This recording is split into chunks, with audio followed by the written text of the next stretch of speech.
Hello student, আমি আজকে আবার ফিরে এসেছি।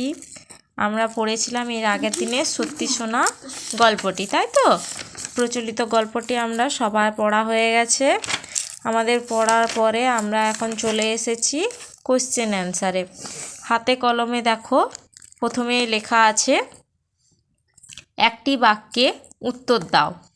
মন দিয়ে শুনবে কোশ্চেন অ্যান্সারগুলো। বুড়ো চাষির সংসারে কে কে ছিল? তোমরা সবাই পড়েছো কে কে ছিল বুড়ো চাষির সংসারে। বুড়ো চাষি ছিলেন, তার ছেলে ও ছেলের বউ, তাহলে তিনজন ছিল। এক কথায় উত্তর লিখে দিবে। চাষির ছেলেটি কেমন প্রকৃতির ছিল? চাষির ছেলেটি খুবই অলস প্রকৃতির ছিল, তাই তো?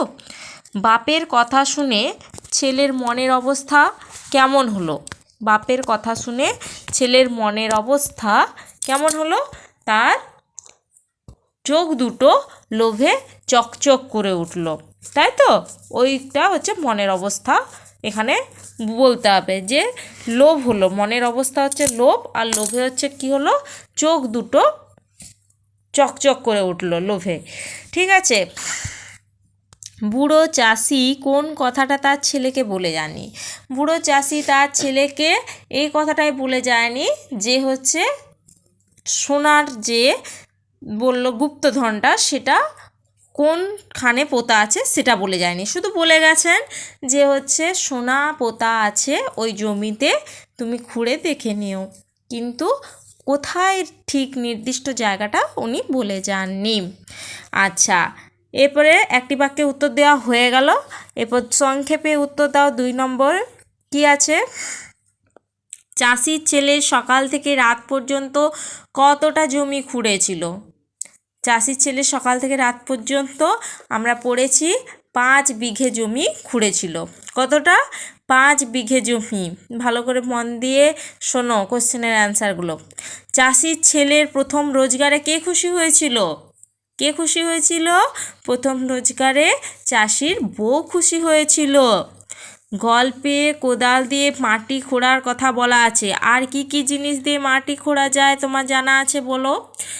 তুমি বাবাকে মাকে তোমরা জিজ্ঞাসা করবে, যেগুলো তোমাদের হচ্ছে অসুবিধা হবে। এরপর তোমাদের টিউশনি বাড়িতেও তোমরা জিজ্ঞাসা করে নিবে।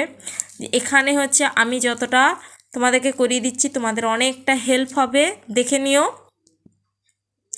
দেখো, কোদাল দিয়ে মাটি খোঁড়া হয় আমরা সবাই জানি। আর কি কি দিয়ে মাটি খোঁড়া হয় বাচ্চারা? খুরপি বলা হয় ওটা দিয়ে, শাবল দিয়ে, লাঙল দিয়ে, হ্যাঁ, এগুলো দিয়ে মাটি খোঁড়া হয়। আমরা এই কটা লিখে দেব। সত্যি শোনা গল্পটির মতো আর কোন গল্প তোমার জানা আছে? জানা গল্পটি বন্ধুদের শোনাও।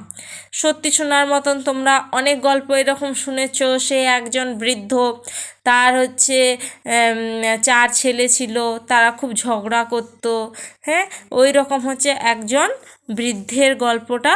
ওটাও তোমরা এমনি বন্ধুদের সাথে এটা আলোচনা করে নিতে পারো। ঠিক আছে।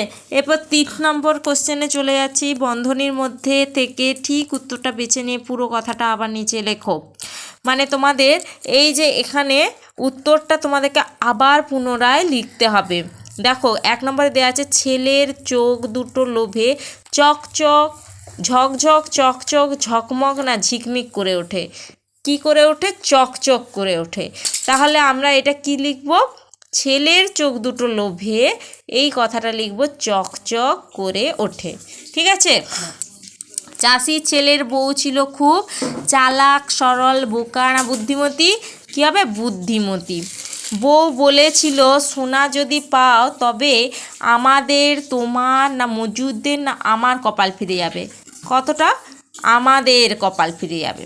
চাষির ছেলে ফসল কাটার পর তা কম পয়সায় দোকানে, হাটে না বাজার বিক্রি করে? আমরা পড়েছি হাটে বিক্রি করে, এমনকি হাট থেকে সেরা ধানের বীজ কিনে এনেছিল। ঠিক আছে। পুরোটাই ঘুরিয়ে ফিরিয়ে যদি কোশ্চেন দিয়ে দেয় তোমরা উত্তর অবশ্যই পারবে, ভালো করে দেখে নাও। আচ্ছা, শব্দার্থ যেগুলো বলেছিলাম, এই যে 16 আনা সম্পূর্ণ বা পুরোপুরি, চুকে যাওয়া সম্পন্ন হওয়া, গড়িমসি আলসেমি বা দীর্ঘসূত্রতা। ঠিক আছে। তারপরে মরিয়া, বেপরোয়া, শস্য, ফসল, ধারণা, বোধ, অনুভূতি, উপলব্ধি, পরিশ্রম, খাটুনি, মেহনত। ঠিক আছে,